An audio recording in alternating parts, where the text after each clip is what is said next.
সন্ধ্যা পেরিয়ে রাতের আধার নেমেছে অনেকক্ষণ আগেই। মির্জা বাড়ির লিভিং রুমে বসে আছে শিরিন, তামান্না আর তার দুই মেয়ে। গল্পের আসর জমেছে গমগমে অবস্থা লিভিং রুম জুড়ে। মাগরিবের নামাজ শেষে দীর্ঘক্ষণ তাসবি পাঠ করে জায়নামাজ ছেড়ে ধীর পায়ে হেঁটে সেখানে উপস্থিত হন নূরজাহান বেগম। মুখে তার গম্ভীরতার ছাপ। এসে নিজের জন্য বরাদ্দকৃত রাজকীয় সিঙ্গেল সোফায় বসলেন। নীতি নৃত্য দুই বোন ফোন স্ক্রল করছে আর একে অপরকে কিছু দেখিয়ে হেসে লুটুপুটি খাচ্ছে। নূরজাহান অসন্তোষ চাউনিতে সেদিকে তাকালেন। নামাজ কালাম নেই, সারাক্ষণ কি একটা যন্ত্র পাইছে তাই নিয়ে পড়ে থাকে। কি যে আছে ওর মধ্যে আল্লাহ মালুম। আর এদের বলে কি লাভ? মায়েরা ঠিকমতো শাসন করে না, 2 দিনের বাচ্চার হাতে তুলে দেয় মোবাইল, তারা তো এতে আসক্ত হবেই। মনে মনে আওড়ায় নূরজাহান বেগম। তন্মধ্যে ভাবনার সুতোয় টান পড়ে মেয়েলি কোমল স্বরের ডাকে, দিদুন। ভাবনা থেকে বেরিয়ে পরপর পাশে তাকাতে চায়ের কাপ হাতে দাঁড়িয়ে তনুজাকে দেখতে পায়। ভাষা ভাষা শান্ত দুটো চোখ, গুধূলির অস্তমিত সূর্যের মতন মুখ, কত সুন্দর মায়াবী সৌন্দর্যে জড়ানো একটা মুখশ্রী। অথচ তার আড়ালে কোথাও যেন তীব্র বেদনা বিষাদ লুকিয়ে আছে। মেয়েটা কেমন সবসময় ম্লান মুখে থাকে। বৃদ্ধার এই মেয়েটার প্রতি আলাদা একটা মায়া হয়, তবে বাইরে কাঠিন্য ভাব বজায় রাখা যেন তার ধাতে। তাই চাইলেও মমতাটা সহজেই প্রকাশ করতে পারেন না। তনুজা মিহি গলায় বলল, দিদুন আপনার আদা চা। বলে হাত বাড়িয়ে কাপটা নিলেন। চায়ের চুমুক বসিয়ে শুধালেন, তা তোমার দাদির শরীর এখন কেমন? জ্বরটর কমেছে নাকি আছেই? ঠিক মতো ওষুধ খাচ্ছে তো? সকাল 10টার মধ্যেই ইভান তনুজা চলে এসেছিল। ইভান তস্ত্র ফ্রেশ হয়ে অফিসে চলে যায়। তনুজা উত্তরে বলে, জ্বর সেরেছে, হালকা ঠান্ডা আছে, ওষুধ নিচ্ছে, এখন আলহামদুলিল্লাহ ভালো আছে। কালকে রাতে দাদুভাইকে জোর করে থাকতে বলেছিলাম, সে সাধারণত আমার কথা ফেলে না, তাই রাজি হয়েছিল।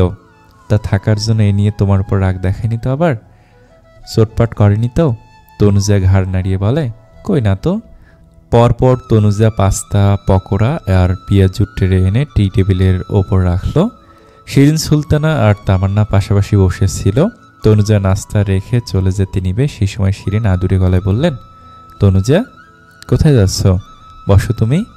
তনুজা হালকা হাসার চেষ্টা করে, আন্টি আপনারা নাস্তা করুন, আমি রুমে যাচ্ছি, একটু কাজ ছিল। শিরিন অমায়িক হেসে বলেন, বস তো, পরে করে নিও, এখানে সবাই আছে, একসাথে নাস্তা করো। অগত্যা তনুজা নীতির পাশে বসে। নূরজাহান গলা খাকারি দিয়ে বলে উঠলেন, আন্টি কি? আমরা তো শাশুড়িদের মা ডেকেছি আর চাচি শাশুড়িদের চাচিমা ডেকেছি।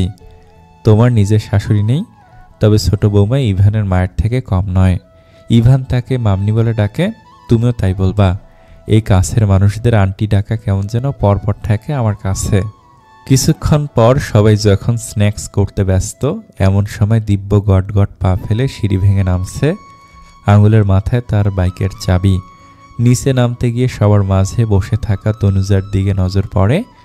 কোনা চোখে তনুজাকে পরখ করে যাচ্ছিল। হঠাৎ দিদুনের ডাকে তার পা থেমে যায়। দিদুন হাঁক ছেড়ে ডাকলেন, দিব্য। দাদু ভাই কোথায় যাচ্ছ? বাইরে কাজ আছে। দিদুন তেরা করে বললেন, বাইরে যাচ্ছ সে তো দেখতেই পাচ্ছি, তবে কাজ নয়, বলো অকাজে যাচ্ছি। কাজ তো তোমার একটাই, বন্ধুদের সাথে আড্ডা দেওয়া, কেনাকাটা করা, সবাইকে রেস্টুরেন্টে নিয়ে খাওয়ানো, এক কথায় ফুটানি করে বেড়ানো। তা সবাইকে খাও ঠিক আছে, কিন্তু আর কতদিন বাপের টাকায় ফুটানি করে বেড়াবে? এবার নিজে কামাই রুজি করো, তাই দিয়ে। এমনিতে ইদানিং মেজাজ একটু বেশি চটে থাকে তার, আর দিদুনের সাথে কথা বলতে গেলে হুড়হুড় করে মেজাজ এক লাফে 5 গুণ বেড়ে যায়। দিব্য ফোঁস করে নিঃশ্বাস ফেলে বলে, অন্য কিছু বলার থাকলে তাড়াতাড়ি বলো, শুধু শুধু মেজাজ বিগড়ে দিও না। দিব্যর উপস্থিতি টের পাওয়ার সাথে সাথেই তনুজা নিজেকে শামুকের মতো গুটিয়ে নেয়। দৃষ্টি ফ্লোরে নিবদ্ধ করে জড়সড় হয়ে আছে সে। নীতির দৃষ্টি আটকে আছে দিব্যর পানে। সাদা টি শার্ট গায়ে, উপরে আকাশি রঙের শার্ট। শার্টের সবগুলো বোতাম খোলা, ফ্যানের বাতাসে শার্ট বাতাসে উড়ছে। আকাশি গ্যাবার্ডিং প্যান্ট, সাদা কেটস। নীতি যেন পুরাই ফিদা, পলক নড়ছে না তার। দিদুন গলার স্বর কিঞ্চিত নামি বললেন, এসো দাদুভাই নাস্তা করবে। সবাই নাস্তা করছে। দিব্যর ইচ্ছে ছিল না, তবে কেন জানি দ্বিরুক্তি না করে এগিয়ে গেল। মায়ের পাশের ফাঁকা আসনে ধপ করে বসল। দিব্যর ঠিক সামনাসামনি তনুজা, যে কিনা পায়ের আঙুল দিয়ে ফ্লোর খুঁটছে আর ভেতরে ভেতরে হাঁসফাঁস করছে। দিব্য ঠোঁট কামড়ে কোনা চোখে তনুজাকে লক্ষ্য করছে। দিদুন ফের বললেন, তা বলি কি দাদু ভাই, ভবঘুরে জীবনযাপন না করে তুমি অফিসে যাও, বাপ ভাইয়ের সাথে ব্যবসা সামলাও। বেশ আদুরে গলায় দিদুন বলে। উপস্থিত সবাই ভেবেছিল দিব্য রেগে যাবে, ক্ষেপে কিছু বলবে, তবে সবাইকে ভুল প্রমাণ করে দিয়ে দিব্য পিয়াজু মুখে পুরে নেয়। শান্ত গলায় বলে, আমি বিসিএস দেব, প্রস্তুতি নিচ্ছি, অফিসে জয়েন করা সম্ভব নয় আমার পক্ষে। দিদুন দীর্ঘশ্বাস ফেললেন। হঠাৎ মস্করা করে বললেন, আচ্ছা যা ভালো বোঝো, তবে একটা কর্ম তো করতে হবে, বিয়ে শাদী করতে হবে না? তবে দাদুভাই তোমাকে নিয়ে আমি তো চিন্তায় আছি। তোমার যে মেজাজ, তোমার রাগ ধার সহ্য করে কোনো মেয়ের পক্ষে থাকা একটু নয় অনেক বেশি অসম্ভব। তাই বলছি রাগটা একটু কমাও, তা না হলে বউ থাকবে না। আর আমাদের সময় পাওনি যে স্বামীর মুখ ঝামটা ধমকেও পড়ে থাকবে।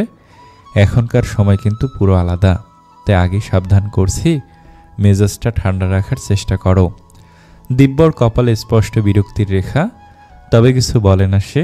নীতি উঠে গিয়ে নূরজাহানের সোফায় হাতলের ওপর বসে, দুই হাতে গলা জড়িয়ে ধরে বলে, জানো নানু আপু, সাইকোলজি বলে যদি কোনো ব্যক্তি ঘন ঘন রেগে যায় তাহলে বুঝতে হবে তার জীবনে ভালোবাসার মানুষের প্রয়োজন। এই যে আমাদের ছোট মির্জা সবসময় রাগিমুতে থাকে, এর একমাত্র কারণ হলো তার জীবনে ভালোবাসার মানুষের বড্ড অভাব। তাই বলছি তাকে তাড়াতাড়ি বিয়ে দিয়ে দাও। আর হ্যাঁ, একটা ধৈর্যশীল মেয়ে খুঁজে বের করতে হবে, সাতচর দিল যে রাগ করবে না, আর কোনো কিছু যার গায়ে সহজে লাগে না, বকলেও হেসে উড়িয়ে দেবে, গায়ে মাখবে না। দিব্য নীতির দিকে চোখ গরম করে চাইল। নীতি মুখ ভেংসি কাটে। ওদিকে নৃত্য কপাল কুঁচকে সরু চোখে তাকিয়ে বলল, আপু তুমি কি ইনডাইরেক্টলি তোমার নিজের কথা বললে? নীতি খুক খুক করে কেসে উঠল। নীতি বিজ্ঞের মতো মুখ করে বলতে থাকে, না মানে স্বয়ং তুমি নিজেই তো এই গুণ সম্পূর্ণ। এই যে মাম্মা নিজেই বলে তোমার গায়ে গন্ডারের চামড়া, হাজার বকে বললেও গায়ে লাগে না তোমার। নীতি থতমত খায়। তার এই বোনটা হয়েছে আরেক পাকনা, সব কিছুতেই তার গোয়েন্দাগিরি স্বভাব। নীতির চোখ পাকিয়ে বোনের দিকে তাকায়। বোনের কান মলে দিতে ইচ্ছে করছে। ইস, কি বেয়জ্জতি! ক্রাশের সামনে কিনা তাকে এমন করে পৌঁছালো, তার নাকি গন্ডারের চামড়া। এই রাগে ক্ষোভে নীতির কচু গাছের সাথে ফাঁস দিতে ইচ্ছে করছে। পরপর নীতি নিজের মাথায় মনে মনে চাটি মারে। ফাঁস দেওয়ার জন্য সে আর গাছ পেল না, কচু গাছ। নীতি পরপর সোজা হয়ে বসে অল্প অল্প কপট রাগ দেখিয়ে বলে, নৃত্য বেশি বেশি হচ্ছে কিন্তু। আমাকে বলছিস তুই নিজে কি? মামা যখন বকে তোকে তখন কত কি বলে, বলবো বলবো, এখন সবার সামনে বলি? নৃত্যর মুখটা এবার চুপসে যায়। দিব্য সোফায় গায়ে এলিয়ে দিয়ে দুই হাত শার্টের কলার টেনে ঠিক করতে করতে আশ করে বসে। মুখের খাবার চিবোতে চিবোতে তনুজাকে দেখছে সে। তনুজা কতক্ষণ এদিকে না তাকে ওভাবে দৃষ্টি নত করে থাকতে পারে সেও দেখতে চায়। দিব্যর খুব জানতে ইচ্ছে করে তনুজা কি ইভানকে মেনে নিয়েছে। দিব্যর প্রতি তার কি আর কোনোই আকর্ষণ নেই? এই কদিনেই সব দুর্বলতা উবে গিয়েছে কি, নাকি তনুজা দিব্যর থেকে পালাই পালাই করে পরিস্থিতির জন্য? ওদিকে তনুজার হাঁসফাঁস বাড়ছে, বই কি কমছে না। তনুজার সিক্স সেন্স বলছে দিব্য তার দিকে তাকিয়ে আছে। তনুজা বড় বড় শ্বাস ফেলে ফট করে উঠে দাঁড়ায়। জোর করে নিজেকে স্বাভাবিক রাখার চেষ্টা করে ঠোঁট আওড়ায়, আমি তো ভুলে গেছি সন্ধ্যার দিকে দাদি কাছে ফোন করার কথা ছিল। দাদি নিশ্চয় অনেকবার কল দিয়েছে, আমি আসছি। কতটা গুছিয়ে মিথ্যা বলতে পেরেছে তা জানে না তনুজা, তবে এখান থেকে ওঠার জন্য মিথ্যে বলে প্রস্থান করে। তনুজার যাওয়া দেখে দিব্য রাগে ভেতরে ভেতরে হিস হিস করে। টেবিলের ওপর থেকে পানির গ্লাস নিয়ে এক ঢোকে গ্লাস ফাঁকা করে, তারপর শব্দ করে গ্লাসটা টেবিলে রেখে হনহনিয়ে বেরিয়ে যায়। দিব্যর এহেন আচরণে কেউ অবাক হয় না, কারণ মির্জা বাড়ির ছোট ছেলে সাফওয়ান দিব্য মির্জার এই স্বভাবের সাথেই সবাই অভ্যস্ত। তামান্না ফোনের গ্যালারিতে গিয়ে একটা ছবি বের করে শিরিনের সামনে ধরে। ভাবি দেখো তো ছেলেটা কেমন, নীতির সাথে কেমন মানাবে। কালো সাদা শার্ট প্যান্ট ইন করে পরা, উপরে সাদা অ্যাপ্রন, গলায় স্টেথোস্কোপ ঝুলানো, লম্বা চড়া বেশ সুদর্শন এক যুবকের ছবি। শিরিন মৃদু হেসে বলে, বাহ, সুন্দর তো, নীতির সাথে বেশ মানাবে। তামান্নার মুখের হাসি প্রশস্ত হলো। নীতির বাবার বন্ধুর ছেলে সদ্য MBBS পাশ করেছে, কিছুদিন পর ইউকে যাবে। ফ্যামিলি ব্যাকগ্রাউন্ড ভালো, ওনারা নীতিকে চেনে। নীতির বাবাকে নাকি বলেছে ছেলের জন্য নীতিকে দেখতে আসবে। ছেলের বিদেশে যাওয়ার আগেই বিয়েটা দিতে চান। পূর্ণিমার চাঁদে যেন গ্রহণ লাগলো। নীতির ফর্সা মুখে তৎক্ষণাৎ অন্ধকার নামে। সে উঠে দাঁড়িয়ে কাঠ কাঠ গলায় বলে, ও মাম্মা, আমি এখনই বিয়ে করতে পারবো না। আমি মাস্টার্স শেষ করব, দেন বিয়ে শাদী, তার আগে নয়। সেখানে এখন আমার অনার্সই শেষ হয়নি, তাই তাদেরকে নিষেধ করে দাও। এই বলে নীতি বড় বড় কদম ফেলে চলে যেতে থাকে। পিছন থেকে কানে আসে, মেয়েরা জানা তাই বলে, বিয়ের আগে এরকম বলেই। দিন যাচ্ছে, বয়স তো কমছে না, বাড়ছেই। ছেলে ভালো হলে জামাইকে কথা বলতে বল। নানু অপু মাকে আরও উস্কাতে থাকে। নীতির ফুরফুর মেজাজটা হুট করে দিব্যর মতো খারাপ হয়ে গেল। নীতি ভাবতে থাকে, তার কি দিব্যর ছোঁয়া লাগলো নাকি? তার তো হুটহাট রাগ হয় না, দিব্য রেগে যাওয়া ব্যামতে সে আক্রান্ত হলো কিনা। পরের দিন সকাল 8:30 বাজে। শাওয়ার নিয়ে আয়নার সামনে দাঁড়িয়ে শার্টের হাতা ফোল্ড করতে ব্যস্ত ইভান। তনুজা তস্ত্র পায়ে রুমে আসে। আয়নায় দুজনের চোখে চোখ পড়ে। স্কাই কালারের শার্ট আর কালো প্যান্ট ইন করে পরা। পরপর তনুজার দৃষ্টি ঘুরিয়ে নেয়। তনুজা কিচেনে ছিল, হঠাৎ নৃত্য গিয়ে বলল, ভাইয়া তোমাকে ডাকছে। তনুজা অবাক হয়, ডাকছে কিন্তু কেন? তনুজা হাতের কাজ চালিয়ে যাচ্ছিল। সেই সময় শিরিন তাড়া দিয়ে তনুজাকে উপরে যেতে বলে। তনুজা এখন কি বলে শুধাবে, ভেবে পাচ্ছে না। কি জন্যই বা ডেকেছেন, এই ভেবে দিশেহারা তনুজা। এর মধ্যে কালো ঘড়িটা হাতে পড়তে পড়তে ইভান বলে, রেডি হয়ে নাও। তনুজার চোখ কপালে তুলে জিজ্ঞাসু দৃষ্টিতে তাকায়। আমতা আমতা করে শোধায়, রেডি হব? কিন্তু কেন? কোথায় যেতে হবে? ইভান নির্বিকার কণ্ঠে বলল, কলেজে। তনুজা বোকা বোকা চোখে ইভানের পানে তাকিয়ে রয়। ইভান ম্যান পারফিউমটা পুশ করে গায়ে মাখছে। কিছু সময় নিয়ে তনুজা নির্বোধের মতো বলে ওঠে, কলেজে মানে? কিন্তু কেন? তনুজার দিকে ঘুরে দাঁড়ায় ইভান। দুই ভ্রুয়ের মাঝে ভাঁজ করে ফেলে। কলেজে কেন যায় মানুষ? পড়াশোনার জন্য। তো তুমিও সেজন্য যাবে? তনুজা এতক্ষণে বুঝল, তবে কিছু ভেবে সে দ্বিধায় পড়ল। ঠোঁট আওড়ালো, ইয়ে মানে আপনার দিদুন তো কলেজে যেতে বারণ করেছেন, পড়াশোনা বাদ দিতে বলেছেন। দিদুন কি করেছে কি বলেছে সেসব শুনতে চাইছি আমি। তুমি পড়াশোনা করতে চাও কিনা তাই বলো। বিস্ময়ে তনুজার চোখ কোটর থেকে বেরিয়ে যাওয়ার উপক্রম হয়েছে। সে তো পড়তেই চায়, কিন্তু তার জন্য এ বাড়িতে অশান্তি হোক তা সে চায় না। না জানি দিদুন আবার কি বলে, এই নিয়ে তার এক রাজ্যের সমান ভয় ডর।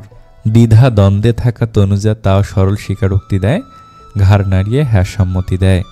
ইভান তারা দেখে বলল, দ্রুত রেডি হয়ে নাও, আমার সময় নেই, তোমাকে নামিয়ে দিয়ে আমাকে অফিসে যেতে হবে। আপনার দিদুন, উনি যদি রাগ করেন? না মানে ওনাকে না বলেই আগে একবার বলে নিলে ভালো হতো না? ইভান রুম থেকে বেরিয়ে যেতে যেতে বলে, দিদুনের সাথে এ নিয়ে কথা হয়েছে আমার, তোমাকে এত চিন্তা করতে হবে না, তুমি রেডি হয়ে নাও। তনুজা তাজ্জব বনে যায়, উনি কখন কথা বলল? আর যে সে নিজে থেকে কি করে সম্ভব? সেদিন রাতে পড়াশোনা নিয়ে তনুজা দাদির কথা ইভান শুনেছিল। তখন থেকে মনে মনে ভেবেছিল বাড়িতে গিয়ে দিদুনকে বোঝাবে। সে চায় না একটা মেয়েকে সংসারের ঘানি টানিয়ে পড়াশোনা বাদ দিতে জোর করা। একজন এডুকেটেড মানুষ কখনো এটাকে সাপোর্ট করবে না। তাই ইভান কাল রাতে বাড়ি ফিরে দিদুনের সাথে কথা বলে। সে তো সহজে রাজি হচ্ছিল না, তবে অনেক করে বুঝিয়ে সুজিয়ে বলার পর রাজি হয়েছে। তবে শর্তারোপ করেছে বাড়ির বউ বাসে ড্রামে করে যেন যাওয়া আসা না করে, বাড়ির গাড়ি বা স্বয়ং ইভান যেন তাকে পৌঁছে দেয়। ইভান অগত্যা রাজি হয়েছে। খাওয়ার টেবিলে বসে নীতি আর নৃত্য দুই বোন কানে কানে ফিসফিস করছে। তাই দেখে নূরজাহান বেগম একটা ধমক দিলেন, নীতি সোজা হয়ে বসো। নীতির মনে হচ্ছে বোন সত্যি খুব বুদ্ধিমতী, আর বোন একজন ভবিষ্যৎ সিআইডি অফিসার হচ্ছে কনফার্ম। এটুকু মাথাতে বোনের এত বুদ্ধি আসলো কই থেকে? তারা দুই বোন গোপন মিশনে নেমেছে। মিশনে সাকসেস হলে সবার সামনে পর্দা উন্মোচন করবে। এক্ষেত্রে পুরো ক্রেডিট আসলে নৃত্যর। নাস্তা করার সময় তনুজা আড়ালে নূরজাহান বেগমের দিকে চাইল। দিদুনের মুখটা বেশ গম্ভীর, তনুজা বুঝতে পারল দিদুন মন থেকে রাজি হয়নি, নির্ঘাত ইভান জোর করে রাজি করিয়েছে। নূরজাহান মুখটা অন্ধকার করে বলেন, শোনো মেয়ে, পড়াতে দিচ্ছি বলে সাপের 5 পা দেখো না। তুমি এবাড়ির বড় বউ, এবাড়ির মান সম্মান তোমার সাথে জড়িয়ে আছে। এমন কিছু কখনো করো না যাতে করে মান সম্মান খুইয়ে যায়। কলেজে যাচ্ছ যাও, তবে কোনো বেল্লাপনা করেছো এসব খবর যেন ভুলেও কানে না আসে, সাবধান করে দিলাম। আর হ্যাঁ, দাদুভাই অফিসে যাওয়ার পথে দিয়ে আসবে, আর ছুটির আগে কল করো, বাড়ির গাড়ি বা দাদুভাইয়ে গিয়ে নিয়ে আসবে। অনেকদিন পর কলেজের ক্যাম্পাসে পা দিয়ে প্রাণ ভরে শ্বাস নেয় তনুজা। প্রিয় বান্ধবীর সাথে ক্লাসে যেতে থাকে সে। পরপর 2টা ক্লাস শেষ হয়, আর একটা ক্লাস আছে। শেষ ক্লাস নেয় নতুন জয়েন করা মিস রূপা। এক্সাইটেড হয়ে বলতে থাকে, জানিস তনু, মাইকোলজি নিউ মিস না খুব স্মার্ট, সুন্দরী, একেবারে ডানা কাটা পরীর মতন। ছেলেরা তো এক একটা মিসের ওপর ক্রাশ খেয়ে বসে আছে। পড়া বোঝা বাদ দিয়ে অধিকাংশ ছেলেরা হা করে তাকিয়ে থাকে। তবে মিসের ড্রেস আপ মার্জিত নয়, এছাড়া আমার ভালোই লাগে। সময় হতেই রূপার বলা নিউ মিস তৃষা চৌধুরীর আগমন হয়। উঁচু হিলের খটখট আওয়াজ তুলে এক হাতে শাড়ির কুচি ধরে হাঁটছেন। তনুজা রূপার কথার সাথে মিলালো, হ্যাঁ সত্যি দেখতে দর্শনধারী। তনুজা পাশের বেঞ্চে বসা ছেলেদের লক্ষ্য করল। ছেলেরা হা করে ড্যাব ড্যাব চোখে তাকিয়ে আছে। তাদের মুখে পোকামাকড় মশামাছি তো ঢুকবেই, সাথে অনায়াসে একটা লাড্ডুও ঢুকে যেতে পারে। মধ্য দুপুর, মাথার ওপর সূর্যি মামা, কাঠফাটা রোদ্দুর। তনুজাকে নিতে আসছে ইভান। পরপর গাড়ি থেকে নেমে দাঁড়ায় ইভান। গাড়ির দরজার ওপর এক হাত রাখা, আর এক হাত প্যান্টের পকেটে ঢুকে দাঁড়িয়ে তনুজার জন্য অপেক্ষা করছে। সব কিছুতেই দিদুনের বাড়াবাড়ি। একলা গেলে কি সমস্যা? এই রোদে ইভানের দিদুনের ওপর রাগ হচ্ছে। এখন তাকে একটা মেয়ের জন্য কলেজের সামনে অপেক্ষা করতে হচ্ছে। তনুজা তো বলেছিল ক্লাস সাধারণত এই টাইমে শেষ হয়। কই সে টাইম তো পেরিয়ে যাচ্ছে, এদিকে তার দেখা নেই। রাস্তার পাশে টং দোকানে বসে কয়েকটা ছেলে, তার মধ্যে একজনের হাতে গিটার। ছেলেগুলো কলেজের তা দেখে বোঝা যাচ্ছে। পরপর ভেসে আসলো, শুধু বলো ফোন দিও না রাতে, আম্মু পাশে থাকে, ভাইয়া বারান্দাতে। কথা বলতে পারবো না, আমার কানে আসে সবই। কার সাথে খাও কফি, বলে দাও সত্যি, কিসের এত ভয়? আমার মা বলেছিল খোকা, তুই প্রেম করিস না, ভালো ছেলের কপালে ভালো মেয়ে জোটে না। গানের কথাগুলো শুনে আজ হঠাৎ ইভানের তৃষার কথা মনে পড়ল। কথাগুলো যদিও সবার ক্ষেত্রে সত্যি হয় না, তবে কারো কারো ক্ষেত্রে সত্যি হয়। সেই কারোর মধ্যে ইভান নিজেকে খুঁজে পেল। পুরনো কিছু কথা মনে পড়তেই ইভান আনমনে তাচ্ছিল্য হাসে। তারপর 2 আঙ্গুলের সাহায্যে কপালে জমা ঘামটুকু মুছে ফেলে। এমন সময় গেট বরাবর তাকাতেই তার নজর যায় গায়ে পাতলা জর্জেট কলাপাতা রঙের শাড়ি, ঠোঁটে লাল লিপস্টিক, ব্রাউন কালার করা চুলগুলো কাঁধের একপাশ দিয়ে একগাছি সামনে আনা। শাড়িটা পাতলা হওয়ার দরুন মেদহীন পেট, সাথে নাভি দৃশ্যমান। ওটা তৃষা নাকি চোখের ভ্রম? ইভান বিড়বিড়ায়। পরপর তৃষারও নজর যায় গাড়ির সাথে ঠেস দিয়ে দাঁড়িয়ে থাকা ইভানের দিকে। ঘর্মাক্ত ক্লান্ত মুখটা খুব আকর্ষণীয় লাগছে। কপালে খোঁচা খোঁচা দাড়ির মধ্যে বিন্দু বিন্দু ঘাম মুক্তোর মতন চকচক করছে। সেদিন জ্যামে থাকাকালীন তৃষা ইভানকে দেখল, ইভান দেখেনি। ইভানকে দেখে তৃষা মনে মনে খুশি হয়। তৃষা কপাল কুঁচকে ভাবে, ইভান এখানে? ও কি করে জানলো আমি এখানে জব করি? ও নিশ্চয়ই জেনেছে আমি দেশে এসেছি।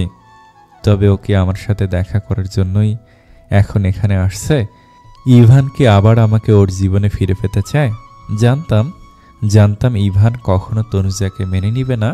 জাস্ট চাপে পড়েই সে বিয়েটা করেছে। আকাশকুসুম ভেবে তৃষার মন প্রাণ আনন্দে আত্মহারা হয়ে উঠল। তনুজা আর রূপা আসছিল। খানিকটা দূরত্বে থাকা ইভানকে দেখতে পায় সে। ইভানের দৃষ্টি অনুসরণ করে তনুজার নজর পড়ে তৃষার দিকে। ইভানকে তৃষার দিকে তাকিয়ে থাকতে দেখে হঠাৎ তনুজার কেমন যেন ঠেকল। তার অবচেতন মন সেকেন্ডেই ভেবে বসে, পুরুষ মানুষ হলো সুন্দরের পূজারী। আচমকা এমন ভাবনা নিজ মানুষপটে আসায় তনুজা নিজের উপর নিজে অবাক হয়। লোকটা সুন্দরী একটা মেয়ের দিকে তাকিয়ে আছে, তাতে তার কি? ক্লাসের কত ছেলেই তো হা করে তাকিয়েছিল মিসের দিকে। কই তখন তো এরকম ভাবনা আসেনি, তার ভেতর খারাপও লাগেনি, তাহলে এখন কেন তার কোথাও একটা লাগছে? এই কেনর উত্তর তনুজার কাছে অজানা। হয়তো পবিত্র বন্ধনে আবদ্ধ সেই থেকেই। মধ্য দুপুর তপ্ত রৌদ্রের মধ্যে দাঁড়িয়ে থেকেও মেজাজ যতটা না উত্তপ্ত ছিল, তৃষাকে দেখার সাথে সাথে দপ করে ইভানের মেজাজ ফুটন্ত পানির ন্যায় টকবগিয়ে ওঠে। ওটা তৃষা মস্তিষ্ক এটা ঠাউর করতেই ইভানের চোয়াল শক্ত হয়ে আসে। এতদিনে শুকিয়ে যাওয়া অপমানের ঘাটা দগদগ করে উঠল। এই মেয়ে, এই একটা মেয়ের জন্য বন্ধু মহলে সে আজ থেকে 1.5 বছর আগে চরম অপমানিত হয়েছে। শুধু কি বন্ধু মহলেই? বন্ধু মহলই নয়, তাদের এলিট সোসাইটিতেও রীতিমতো কানাঘুষা চলত। ভালোবাসা হারিয়ে যতটা না কষ্ট পেয়েছিল, তার থেকে বেশি কষ্ট হয়েছিল বন্ধুদের, তারপর সোসাইটির লোকেদের তাকে নিয়ে তুচ্ছ-তাচ্ছিল্য হাসি ঠাট্টা করার। কদিন হইচই পড়ে যায়, বিয়ের দিন কনে পালিয়েছে, তাও আবার হবু বরের ছোট ভাইয়ের সহায়তায়। নিশ্চয়ই ছোট ভাইয়ের সাথে অ্যাফেয়ার্স আছে। আজ সেই ছলনাময়ী নারীকে দেখে ঘৃণা ছাড়ার কিছু আসছে না। পরপর ইভান দৃষ্টি সরিয়ে নেয়। তাকাতেও আজ রুচিতে বাঁধছে তার, নিজের ওপরও তার রাগ হচ্ছে। একসময় এই মেয়েটিকে সে পছন্দ করেছিল, বিয়ে করার জন্য উঠে পড়ে লেগেছিল। এখন এটা ভেবে ইভানের নিজের ওপর নিজেরই আফসোস হয়। ইভানের হঠাৎ উইলিয়াম শেক্সপিয়ারের লেখা একটা লাইন মনে পড়ে, all that glitters is not gold. তৃষার সাথে এই বাগধারাটা খাপে খাপ। ইভান দৃষ্টি নামিয়ে চুলের ভাঁজে আঙুল চালনা করে মনে মনে তাচ্ছিল্য হাসে। তন্মধ্যে পরিচিত মেলি গলায় মিহি স্বর আসল, ইভান। মুখে প্রশস্ত হাসির রেখা নিয়ে ইভানের দিকে এগোয় তৃষা। ইভান পরপর কপাল কুঁচকে দাঁত কটমট করে চায়। তৃষা নিশ্চিত হয় দিব্য খুব জেদি, তাই ওর সাথে কখনই হবে না। ছুঁড়ে ফেলা জিনিস ও ফিরেও তাকায় না। এখন যদি ইভান তার জন্য এখানে আসে, তাহলে ইভানকে মেনে নেওয়াটাই বেটার। এটা ছেড়ে ওটা দেখলে নিজেরই লস। যা লস হয়েছে হয়েছে, এখন পুরনো দিকেই যাওয়া বেটার হবে। মনে মনে এসব ভাবে তৃষা, মুখে কৃত্রিম বেদনার ছাপ টেনে নেয়। আরও বেদনার তো অসহায় কণ্ঠে বুলি আওড়ায়, ইভান, আই এম সরি। আমি খুব খুব সরি। আমি জানি আমার কোনো মুখ নেই তোমার সামনে দাঁড়ানোর। আমি আমার ভুলটা বুঝতে পেরেছি।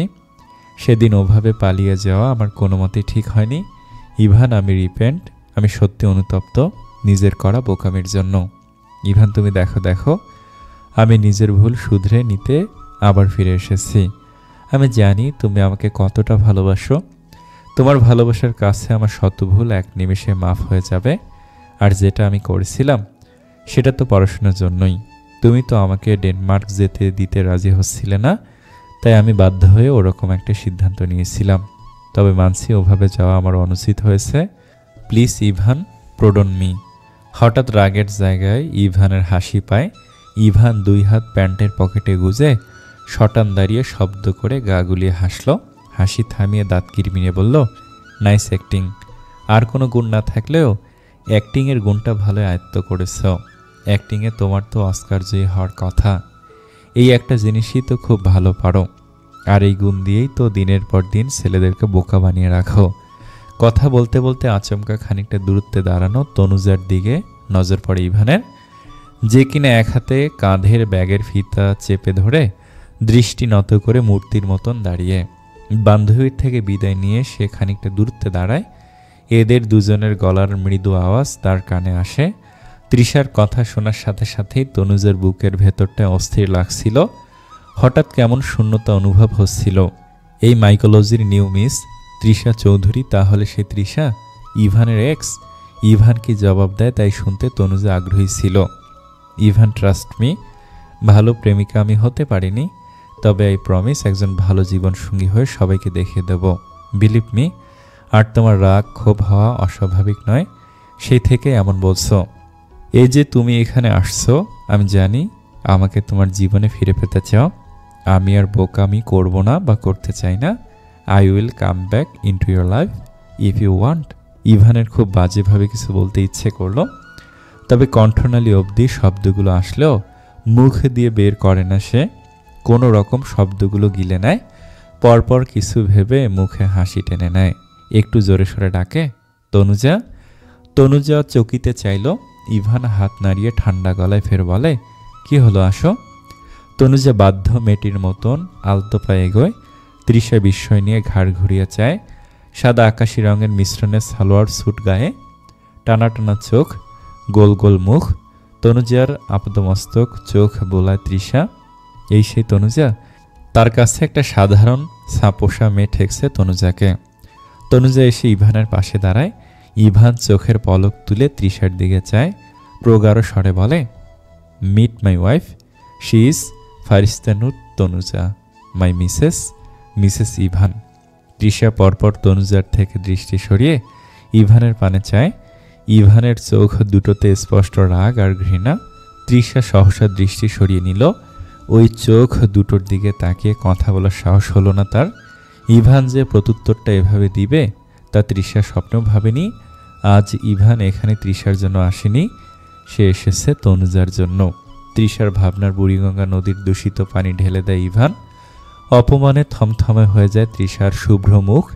ইভান হাত বাড়িয়ে তনুজার একটা হাত ধরে। তনুজার কোমল আঙুলের ভাঁজে নিজের রুক্ষ শক্ত লম্বালম্বী আঙুল গলিয়ে দেয়। ইভানের আকস্মিক ছোঁয়ায় তনুজা কিং কর্তব্য বিমূঢ় হয়। সারা শরীরে অদ্ভুত শিহরণ খেলে যায় তনুজার। বুকটা তার অস্বাভাবিক কাঁপছে। ইভান নির্লিপ্ত আছে। তনুজার দিকে তাকে মোলায়েম স্বরে বলল, লেটস গো। তৃষার সাথে কথা বলার ইচ্ছে আর রুচি কোনোটাই তার নেই। তনুজার বিষয় কাটছে না। রুমের মধ্যেও যে মানুষটা 2 হাত দূরত্বে থাকে, তার হঠাৎ কি হলো? রাস্তায় মানুষের মধ্যে হাত ধরেছে। কি হলো, চলো। তুমি কি চাইছো এখন সবার সামনে তোমাকে কোলে চড়িয়ে গাড়িতে বসাবো? দেখো রাস্তায় লোকলজ্জার ব্যাপার স্যাপার আছে, সো সম্ভব নয়। তাই বলছি রাতে তোমার সব ইচ্ছে একসাথে পূরণ করব। এখন ফার্স্ট চলো। তনুজার কান দিয়ে উষ্ণ ধোঁয়া বেরোতে থাকে। তনুজা দফায় দফায় অবাক হচ্ছে। এ লোকটার হঠাৎ কি হলো ভেবে দিশা পাচ্ছে না তনুজা। ইভানের থেকে এহেন লাগামহীন কথা তনুজা কশিন কালেও ভাবেনি। তনুজা অপ্রস্তুত হয়, মুখ দিয়ে রা শব্দটিও বেরোয় না। ইভান ফিরেও তাকায় না তৃষার দিকে। তনুজার হাত ধরে সে গাড়ির কাছে যায়। ইফতিয়ার ইভান জানিয়ে দিতে চায় তার জীবনে তৃষা নামক রমণীর কোনো অস্তিত্ব নেই। আজ তৃষার মতন অভিনয় দিয়েই সে তৃষাকে উচিত শিক্ষা দিয়েছে। ইভান ড্রাইভ করছে, তনুজা কোনা চোখে চাইছে। তনুজার কিছু প্রশ্ন করতে ইচ্ছে হয়, তবে সাহসে কুলায় না। পরন্ত বিকেল, জানালা গলিয়ে বিকেলে নরম রোদ এসে নীতির চোখে মুখে পড়ছে। নীতি নরম বালিশে মাথা দিয়ে শুয়ে, হাতে তার গল্পের বই, পা দুটো জানালার গ্রিলের ওপর রাখা। হঠাৎ কিছু মনে হতেই ধপ করে শোয়া থেকে উঠে বসে। পরপর তনুজের রুমের সামনে যায়। দরজাটা ভিড়ানো। এই সময় ইভানও তো বাড়িতে থাকে না, তাই নক না করে রুমে ঢোকে সে। হালকা কেশে ঘরময় নজর বুলায়। ফাঁকা ঘর, সোজা ব্যালকনিতে যায় সে। সেখানে এক রমণী 2 হাত বুকে গুজে উদাসীন হয়ে আকাশ পানে চেয়ে। নীতি পিছন থেকে তনুজার কোমর জড়িয়ে ধরে বলে, ভাবি মনি, এখানে এভাবে দাঁড়িয়ে কি করছো? তনুজা উদাসী হয়ে ভাবনায় এতটাই ডুব দিয়েছিল যে নীতির উপস্থিতি টের পায়নি সে। আচমকা নীতির এভাবে ধরায় চমকে ওঠে। পরপর নীতির গলা শুনে স্বস্তির নিঃশ্বাস ফেলে। বলে, ও তুমি? আমি তো চমকে গিয়েছিলাম। চমকে গিয়েছিলে নাকি যাকে ভেবেছিলে তার জায়গায় আমাকে দেখে হতাশ হলে? নিশ্চয়ই ভাইয়াকে ভেবেছিলে। তোমার সে ভাবনায় সে গুড়িবালি দিয়ে সেখানে তোমার রায় বাঘিনী ননদিকে পেলে, যে কিনে বিরক্ত করতে চলে এসেছে। তনুজা নীতির দিকে তাকে অপ্রস্তুত হাসলো, বলল, এই না, মোটে ওরকম কিছু ভাবিনি আমি। তুমি ভুল বলছো। আর কে বলেছে আমি বিরক্ত হব? একলা ছিলাম, তোমার আসাতে ভীষণ ভালো লাগছে। নীতি বিনিময় মিষ্টি হাসে। তনুজা মিষ্টি করে বলে, চলো রুমে আসবে। নীতি ব্যালকনিতে থাকা দোলনায় আয়েশ করে বসতে বসতে বলে, রুমে নয়, এখানেই বসি। তুমি বসো। রুমে একা ভালো লাগছিল না, তাই ভাবলাম তোমার সাথে গল্প করি গিয়ে। তুমি বসো। তনুজা নীতির পাশে বসে। নীতি এটা ওটা বলছে, তনুজা অল্প স্বল্প বলছে। অনেকক্ষণ গল্প করার পর নীতি হঠাৎ শুধায়, ভাবি মনি, তোমাকে একটা কথা জিজ্ঞেস করব? প্লিজ বেয়াদবি নিও না কেমন? আগে বলো, মাইন্ড করবে না? তনুজা আলতো হেসে বলে, আচ্ছা বাবা, আচ্ছা, আমি কিচ্ছু মনে করব না, তুমি নির্দ্বিধায় বলতে পারো। আমি তো তোমাদের বিয়ের মধ্যে ছিলাম না, নৃত্য থেকে সবটা শোনা। আচ্ছা, তুমি আমায় একটু মনে করে বলো তো সেদিন কি হয়েছিল? তনুজার মুখের হাসি মুহূর্তেই পুরো মুখে হাওয়ায় মিঠাইয়ের মতো নাই হয়ে যায়, মুখটা ম্লান হয়ে আসে। বলে, সে রাতের কথা আমি ঠিক মনে করতে পারি না। আমার পুরো রাতের কথা কিছুই মনে নেই। তবে সবাই যেটা ভাবে সেরকম কিছুই হয়নি, এটা আমি শিওর, কারণ সেরকম কোনো সিমটম দেখা যায়নি। নীতি তনুজার কথা সবটা শুনল। আচ্ছা, তোমাকে রাতের কথা বলতে হবে না। আমি যতদূর জানি ভাইয়ারও একই কথা ছিল। তবে তুমি একটু কষ্ট করে মনে করো তো, সেদিন তোমার সব মনে থাকা অবস্থায় কি কি ঘটেছিল, পুরো দিনের কথাই বলো। তনুজা মস্তিষ্কে প্রেসার দিয়ে মনে করতে থাকে আর বলতে থাকে। এক পর্যায়ে সে বলে, রোজকার মতো আমি ডিনার সেরে রুমে বসে পড়ছিলাম। এর মধ্যেই খালা মানে বুয়া দুধ নিয়ে আসে। নীতি থামিয়ে দেয়। দুধ নিয়ে আসে মানে?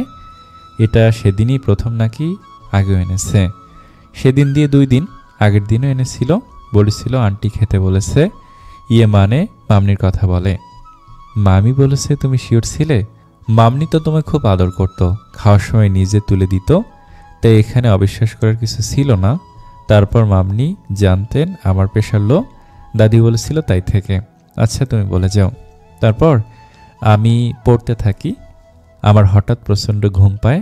আমি চোখ মেলে চাইতে পারছিলাম না। এমনিতেই আমি ছোট থেকে ঘুমে কাবু, তবে সেদিন একটু বেশি ঘুম পাচ্ছিল। তারপর আমার আবছা মনে পড়ে আমি বিছানা যাব বলে ওয়াশরুমে যাই। তারপর তারপর তারপর কি? তারপর কি ভাবি মনি? আমি ঠিক মনে করতে পারছি না।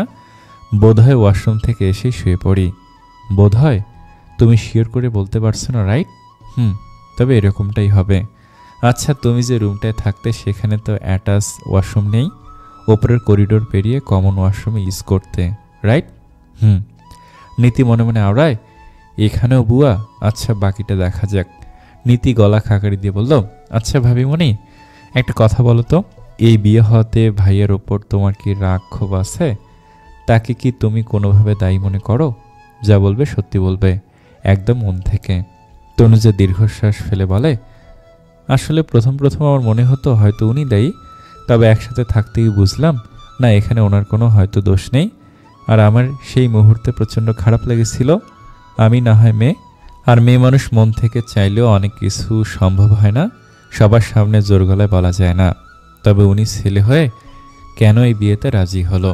যেখানে সবাই যা ভাবছে তার সম্পূর্ণ ভুল। উনি রাজি না হলেই এই বিয়ে হয় না। 3টে জি এতটুকু বলেই থেমে যায় তনুজা। অসম্পূর্ণ রাখে কথা। নীতি বোঝে কথাটা। 3টে জীবন বলতে তনুজা অ্যাকচুয়ালি কি বলতে চেয়েছিল।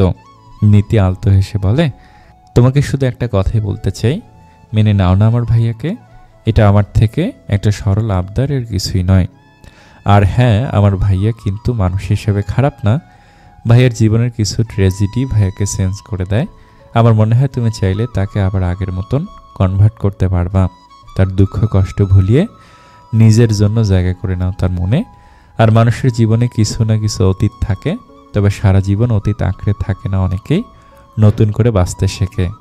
তনুজা অবাক হয়, এখানে অতীত বলতে কি শুধু ইভানের কথাই বলেছে নাকি তার কথা বলেছে? তবে কি নীতি ওর আর দিব্যর কথা জানে?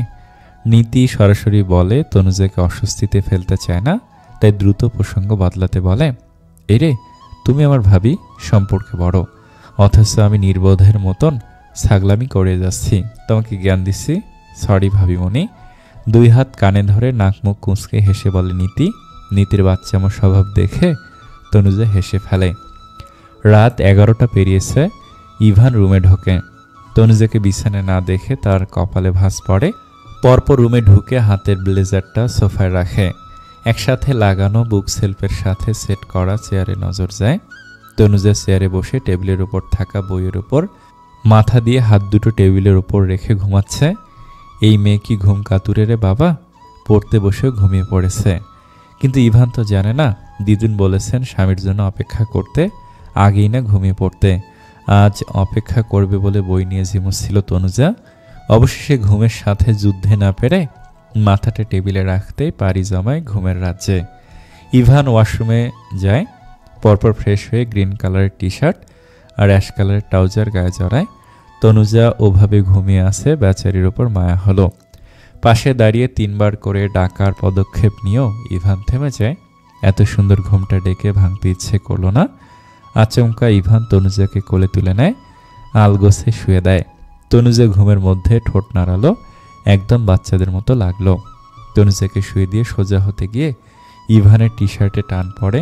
চোখে পড়ে তনুজার গলায় থাকা স্বর্ণের চেনটা তার টি শার্টের বোতামে আটকিয়েছে।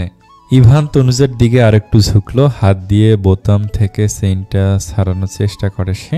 ইভান গরম নিঃশ্বাস তনুজার গায়ে পড়ছে। ইভানের হাত দুটো কাঁপছে।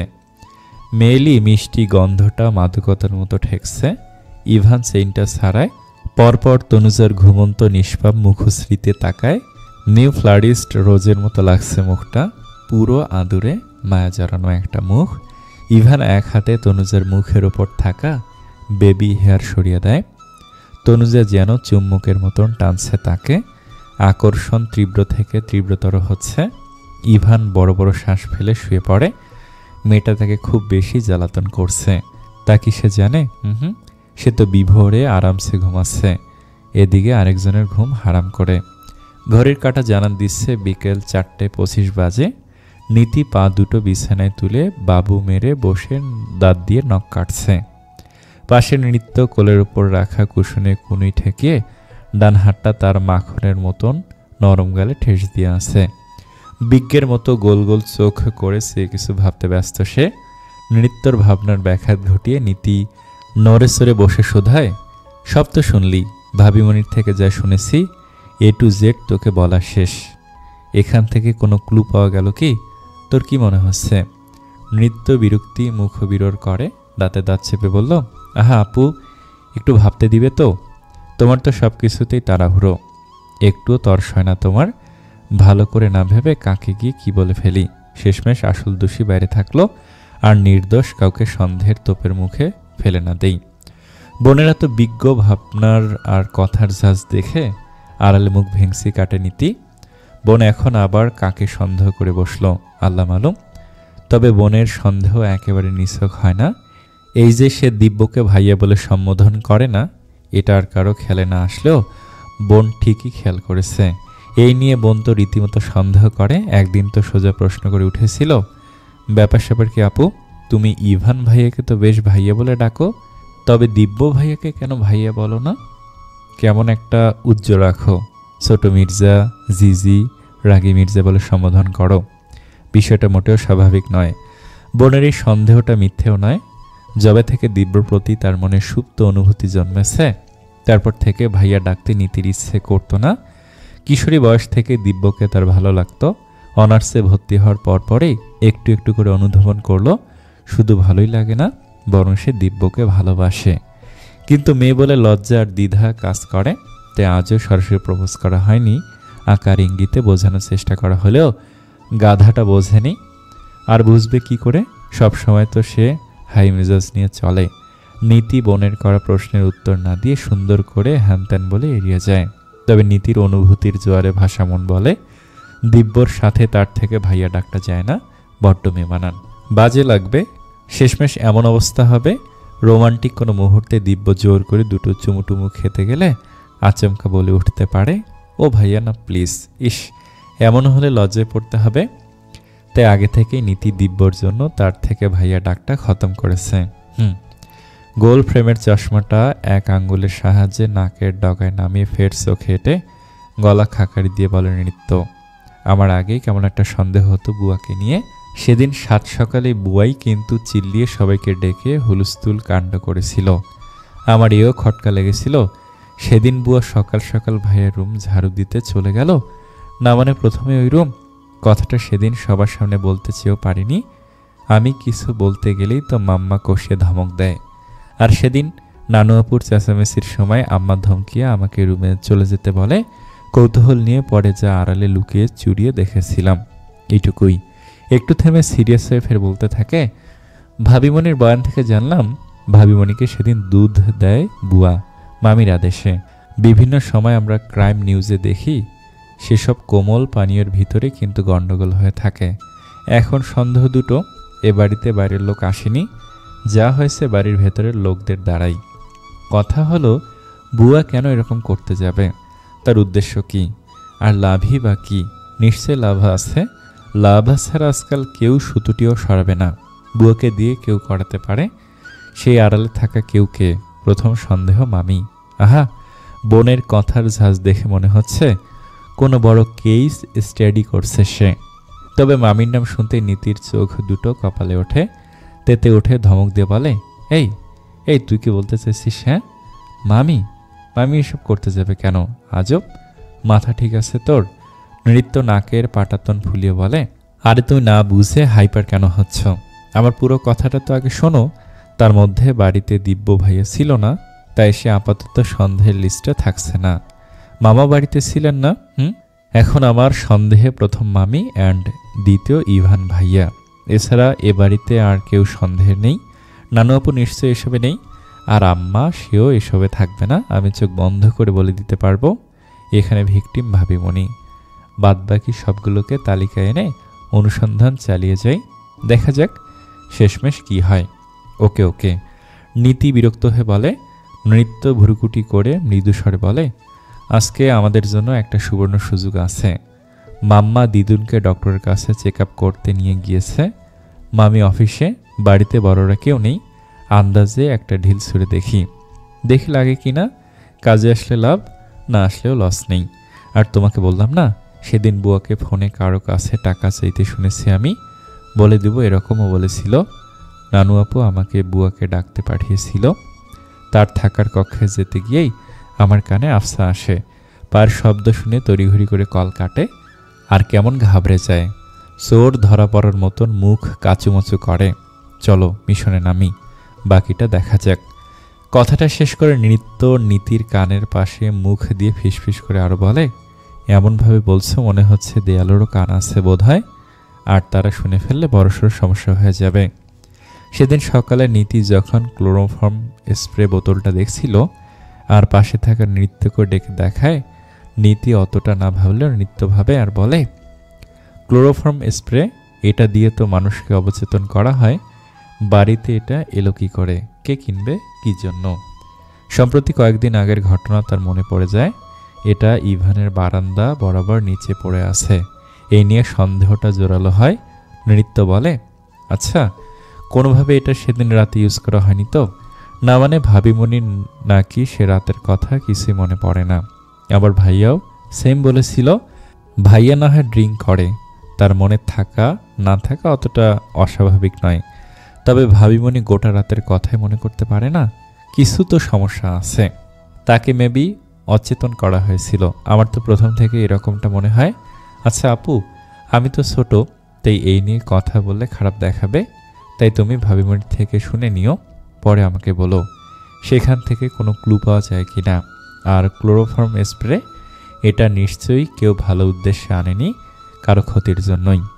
এটার সাথে ওটার কোনো সম্পর্ক নেই তো? জানাটা জরুরি। বুয়া কিচেনে পাস্তা বানাচ্ছে। ইউটিউব দেখে নৃত্য বলে যাচ্ছে কিভাবে কিভাবে মশলাপাতি কোন সময় দিতে হবে। নৃত্যের নাকি পাস্তা খেতে মন চাইছে, তা এখনই। বুয়া ভাত, গোস্ত, ডাল, হরেক রকমের পিঠা বানাতে পারলেও এসব শহরি ছেলেমেয়েদের খাবারগুলো তেমন পারে না। নৃত্য পাস্তার কথা বললে বুয়া ভালো হবে না জানায়। শিরিন সুলতানা তারপর তনুজাকে এসব বানাতে দেখলেও এখন আয়ত্তে আসেনি তার, তাই ঠিকঠাক পারে না জানায়।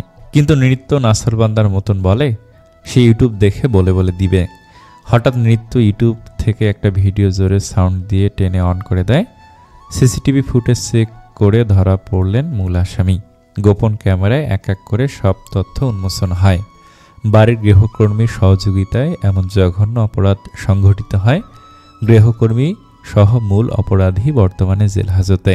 বুয়া প্যানে খুন্তি দিয়ে নাড়ছিল আর তার হাত মৃদু কাঁপছিল। নৃত্য ক্যাবিনেটের ওপর বসে চোরা চোখে সবটা অবলোকন করছে। ভিডিও পুশ করে নৃত্য এক লাফে নেমে দাঁড়ায়। খুঁজে খুঁজে কিসমিসের কৌটা বের করে, তারপর হাতে কয়েকটা কিসমিস নেয়। মুখ পুড়ে চিবোতে থাকে। কিসমিস খেলে নাকি বুদ্ধি বাড়ে। এবার বুদ্ধি বাড়িয়ে সে ফিল্ডিংয়ে নামে। গম্ভীর মুখশ্রীতে বুয়ার পানে চায়, কপালে প্রগাঢ় ভাঁজ ফেলে। ভারিক্কি গলায় বলে, তুমি বোধহয় জানো না আমাদের বাড়িতেও গোপন ক্যামেরা আছে, যেটা বাড়ির কোনায় কোনায় লুকিয়ে রাখা। আমি আজকে কিছু কারণে পুরনো ফুটেজ চেক করছিলাম, সেই সময় সেদিন যেদিন তনুজা ভাবি আর ভাইয়া এক রুমে ছিল সেদিনকার পুরো ঘটনা দেখেছি। বুয়ার হাত পায়ের কম্পন ক্রমশ বাড়তে থাকে, কপাল বেয়ে ঘাম ঝরছে। অতটা না জানলেও টিভি সিনেমা দেখে সে সিসিটিভি ক্যামেরা সম্পর্কে অল্প স্বল্প জানে। এই বাড়িতে শুধু মেন গেটেই দুদিকেই তো দুটো সিসিটিভি ক্যামেরা এ যাবতকালে দেখে আসছে সে। বাড়ির ভেতরে আছে তা তো অজানা তার। আর বড়লোকদের ব্যাপার স্যাপার সে জানবে কি করে? তাদের সম্বন্ধে জানা বোঝার সাধ্যি তার আছে নাকি? নৃত্যের কথায় বুয়া ভড়কায়, হকচকায়। নৃত্য পুরোদমে সুন্দর করে মিথ্যে বলে কথা বের করতে চায়। ফুটেজে স্পষ্ট দেখা যাচ্ছে তুমি তনুজা ভাবিকে। এতটুকু বলে থামে নৃত্য। বুয়ার হাত পা থরথর করে কাঁপছে। খুন্তি দিয়ে নাড়তে গিয়ে হাত থেকে ছিটকে পড়ে নিচে। মুহূর্তে ঝনঝনি শব্দ চারিদিকে ছড়ায়। নৃত্য কপালের ভাঁজ গাঢ় করে বলতে থাকে, কেন করেছে এসব? কে বলেছে তোমায়? বলো আমায়। তাছাড়া বাড়ির সবাইকে কিন্তু ফুটেজগুলো দেখিয়ে দেব।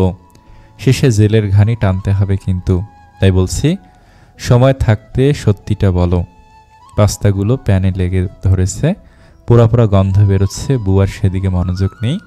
সে রীতিমতো কাঁপছে আর ঢোক গিলছে। নৃত্যের সন্দেহ আর টোপটা ঠিক লাগছে। বুয়া নিজেকে স্বাভাবিক রাখতে মেকি রাগ দেখে জোর গলায় বলে, কি কইতেছ তুমি?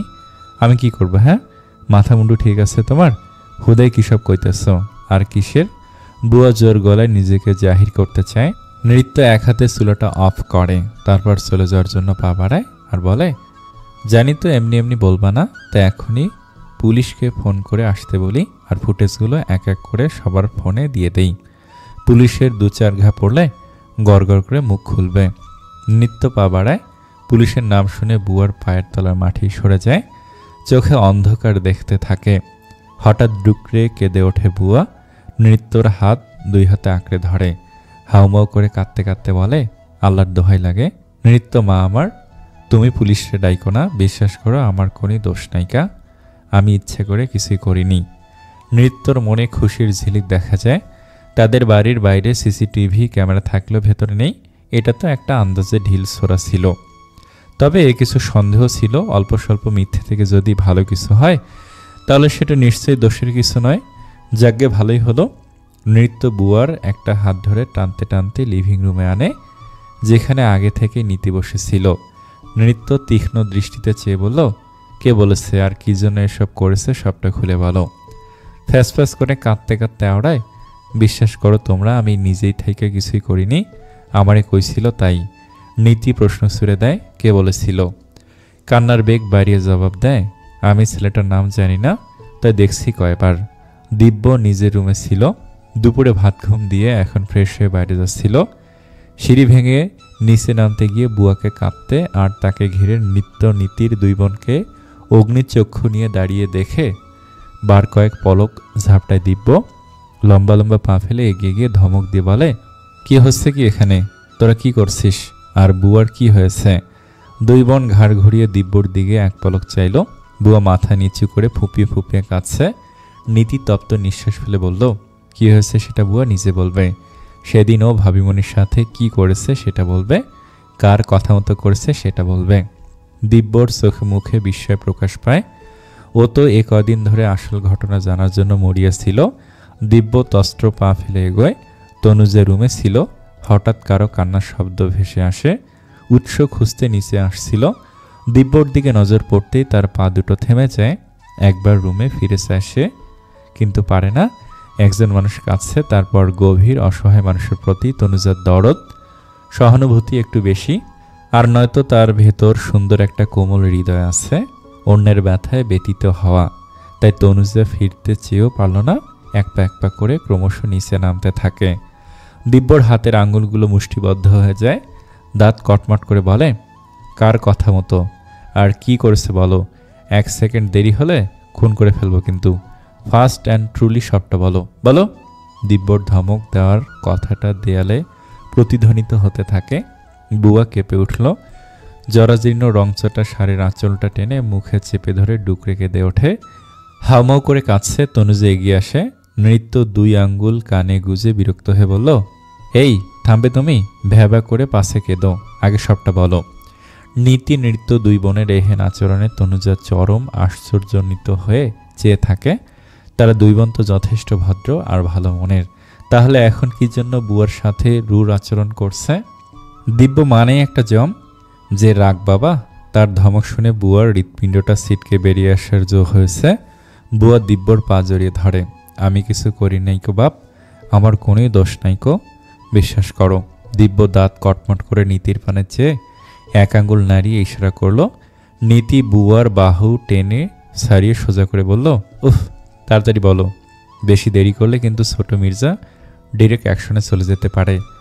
বুয়া চোখের জল নাকের জল এক করে বলতে থাকে, একটা ছেলে আমারে কয়দিন ধরছিল, টাকার লোভ দেখাইছিল, কামটা করে দিলে মেলা টাকা দিব। গরিব মানুষ বুঝিনি তো, প্রথমে রাজি হয়নি কো, পাশে গিয়ে লোভে পড়ে রাজি হই। আমি ভুল কইরা ফেলাইছি দিব্য বাবা, আমারে মাফ করিয়া দাও। দিব্যর কপালের রগগুলো দপদপ করছে, এক হাত কোমরে অন্য হাত কপালে স্লাইড করছে সে। দিব্য কোষে আরেকটা ধমক দিতেই বুয়া হরহর করে বলতে লাগলো, তনুজা মারে আর ইভান বাবাজিরে একসাথে দেখাইয়া সকলের কাছে খারাপ বানাইতে চাইছিল, যাতে করি খালা আম্মা তনুজারে এই বাড়িতে থাইকা তাড়াই দেয়। এর বেশি কিছু আমি জানিনি, ওই পোলা যেভাবে কইছে আমি খালি তাই করেছি।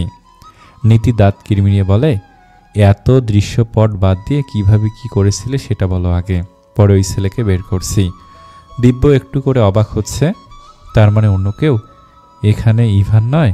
বুয়া কেঁদে কুটে বন্যা ভাসিয়ে দিচ্ছে। থেমে থেমে বলে, তনুজার খাবারে ঘুমের ওষুধ দিবার কইছিল, আমি এইটা দুধে দিয়েছিলাম। তারপর তনুজা বাথরুম থাইকা ঘুমে নিজের ঘরে যাইবার পারতিছিল না, মায়াডারে অমনে ঘুমে কাবু। কয়দিনে আমি এটা খেয়াল করছিলাম, দুধে দেওয়ার পর থেকে আমি তককে তককে ছিলাম। তনুজা ঘুমে ঢুলতে ঢুলতে নিজ রুমের দিকে যাচ্ছিল, আমি তখন ওর হাত ধরে বলি, চলো তোমারে রুমে দিয়ে আসি।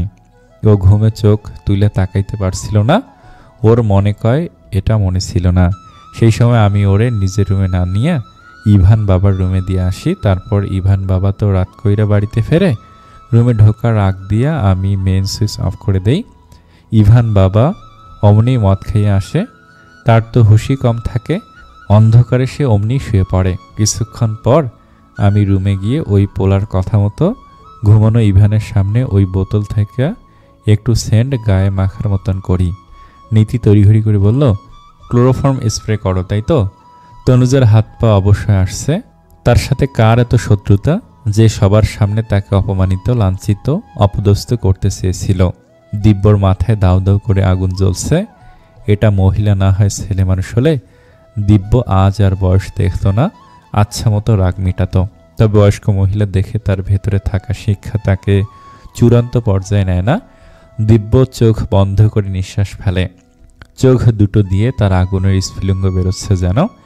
আকাশ বাতাস কাঁপিয়ে কণ্ঠে তেজ নিয়ে বলল, তোমার লজ্জা করলো না একবারও? বিবেকে বাঁধল না এসব করতে? নিজের মেয়ের বয়সী একটা মেয়ের সাথে। আর ইভান, তুমি জানো ক্লোরোফর্ম সম্পর্কে? একটু মাত্র এদিক ওদিক হলেই মানুষের প্রাণ চলে যায়। যদি ইভানের কিছু হতো? নীতি অবাক চোখে চেয়ে দিব্যর দিকে চায়, যে ভাইয়ের সাথে আজ 1.5 বছর কথা বলে না, দেখো না দেখার মতন চলে, অথচ ভাইয়ের জন্য আজ এভাবে বলছে। নীতির ভালো লাগলো, তনুজার চারিপাশটা কেমন ঘুরছে, অস্থির লাগছে। বুয়া ফুপিয়ে বলে, ছেলেটা বারবার কইছিল সামান্য একটু দিতে, তাইলে 5 থেকে 6 ঘন্টার ভিতরেই হুঁশ ফিরবে, কোনো সমস্যা হইবে না। নীতি বুয়াকে প্রশ্ন করে, সেই ছেলেটিকে? দিব্য বাবার বন্ধু, নাম জানি না কো, শুনছিলাম, তয় মনে করবার পারছি না কো। এই বাড়িতে দিব্য বাবার লগে কয়বার দেখছিলাম। দিব্য ঝটকা খায়, বন্ধু কে সে? অনেকক্ষণ ধরে ছেলেটির বর্ণনা শুনে বুঝতে পারে লিমন। তারপর একদম শিওর হয় বুয়ার ফোন থেকে ছেলেটির নম্বর দিয়ে। দিব্য চল শক্ত করে অস্ফুটে বলে, ব্লাডি বিস, তোকে আমি খুন করে ফেলবো। দিব্য পরপর লিমনের নম্বরে কল দেয়। রিসিভ করতেই দিব্য ঠান্ডা গলায় বলল, তুই কোথায়? কেন, কি হয়েছে? যে প্রশ্ন করেছি তার উত্তর দে আগে। তোর সাথে আমার কথা আছে। আমি আসাদ গেটে আছি, সোয়ারাওয়ার্দী উদ্যানে সন্ধ্যার দিকে আড্ডা দেব। তুই আসাদ গেটেই থাক, ওখানেই থাক, আমি এখনই আসছি। দিব্য পাগলা সারের ন্যায় ছুটে যায়। কি জন্য এসব করেছে আর এর পরিণাম কতটা ভয়াবহ দিব্য বুঝিয়ে দিবে।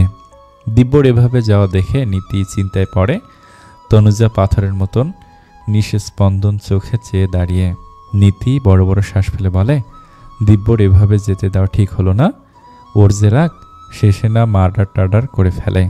ওকে আটকানো দরকার, কিন্তু ও তো বেরিয়ে গেল। এখন কি করি? মামিকে ফোন করব? নীতি ফোন নিয়ে পরপর মামা মামি ইভানকে কল করে। রিং হয়ে কেউ রিসিভ করে না। আজ অফিসে গুরুত্বপূর্ণ কাজ আছে, নিশ্চয়ই ওরা মিটিংয়ে ব্যস্ত আছে। ও শিট, কেউ ফোন তুলছে না। নীতি অসহায় চোখে চারদিকে চাইল। তনুজার হাত ধরে ঝাঁকি বলল, আমি বুঝতে পারছি না এখন কি করব। এখন কি করলে ভালো হবে? কিছু বলো প্লিজ, এভাবে চুপ করে থেকো না। তনুজা সম্ভিত ফিরে পায়। ওর টনক নড়ল। পরপর অস্থির হয়ে বলল, দিব্যকে আটকাতে হবে। ও অঘটন ঘটিয়ে ফেলতে পারে। জলদি চলো, ওকে আটকাতে হবে। কিন্তু ও কোথায় গিয়েছে? কল দাও ওকে। তোমার কি মনে হয় ও কল তুলবে? নেভার। অলরেডি আমি দুবার ওকে কল দিয়েছি। প্রথমবার কেটে দিয়েছে, পরের বার রিং হয়ে কেটে যাচ্ছে। নিত্য বলল, 1 মিনিট, ভাইয়া কথা বলার সময় আসাদ গেটে থাক এটা বলছিল। তাহলে? নীতি আর এক মুহূর্ত দেরি না করে দৌড়ে রুম থেকে ব্যাগটা নিয়ে বেরোয়। তনুজা অস্থির চিত্তে বলল, আমিও যাব। বুয়া আঁচলে মুখ চেপে ধরে মরা কান্না জুড়েছে। নিত্য কানে তুলো গুজে নিয়েছে। সোফায় বসে সে ফোন স্কল করছে। বুয়াকে শাসিয়েছে, সিকিউরিটি গার্ডকে ফোন করে বলে দিয়েছে, তাই পালানোর সুযোগ নেই। বাড়িতে